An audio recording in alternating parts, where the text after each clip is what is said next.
Hi, this is Bonnie with Prayas Gifts, and I'm so glad you've joined us today. We are on our 10-day healing challenge, and we are determined to understand the spiritual roots and the spiritual blocks of disease. We are on day 4, and today we're going to look at different kinds of thoughts that impact our health. Specifically, we're going to take a look at fear. Before we start that, let's take a quick review.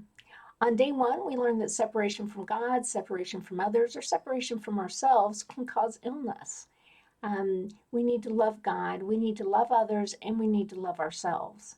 Day 2, we learned that if we have sin that hasn't been confessed and forgiven, that God says that can be a cause of disease because it separates us from God. Day 3, we learned that our thoughts make us who we are, and they can have either a positive or a negative impact on our body, just like the foods we eat can have either a positive or a negative impact on our body.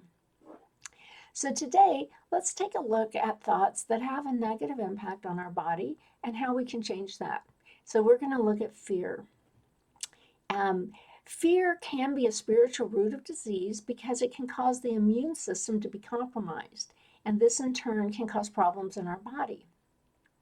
If we live in a constant state of fear, anxiety, and stress, which a lot of people do in our current society, there's a hormone called cortisol that's released as part of the fight or flight response. And if that exists in excess in our body, it can impact our immune response of the T's and B cells, and it can cause allergies. So what will happen is, as too much cortisol is in the system and as the T and B cells are impacted, the body will in turn begin to fight things that are harmless substances like pollen or some other allergies, peanuts, and it will overreact.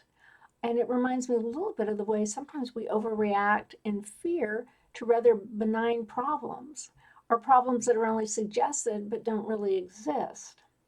So, to correct the spiritual root, we need to address the spirit of fear.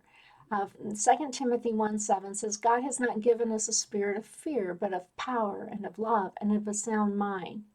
So, if fear is a spirit that doesn't come from God, I think we may want to do a deliverance prayer for it. So here's a sample prayer that I've prayed before for any time I need deliverance from a spiritual force. Dear Father, please forgive me for being fearful. In the name of Jesus, I tear down the strongholds of Satan against my mind, and I surrender my mind to you, dear Father. I affirm that you have not given us a spirit of fear, but of power, love, and a sound mind. And in the name of Jesus, I rebuke the spirit of fear and command it to leave my body and not return. In the name of Jesus, I command my body to return to normal cortisol levels and to optimum T and B cell functions.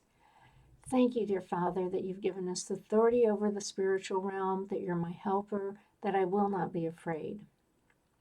So, this is the kind of prayer that you can pray. This will release you from the spiritual force of fear in the name of Jesus. And our challenge today, it's not just that we want to be released from the spirit of fear, we want to develop in ourselves a faith. You know, fear is the opposite of faith. So we want to develop a faith in God that He is taking care of us. So today's challenge is to find between 6 and 10 verses that say, fear not, because they're all over the Bible, and read them through at least 6 times today. You remember yesterday we learned that it takes about 6 repetitions to take something from a short-term memory into a long-term memory. And we want this to be part of our long-term memory and actually become part of our soul, our second nature. So we do have a free download of verses. If you'd like to download them from our site, I put the link in there. And check back with us tomorrow. We're going to take a look at what impacts our autoimmune functions and how can we improve those. So glad you're with us. Look forward to talking to you tomorrow. Bye.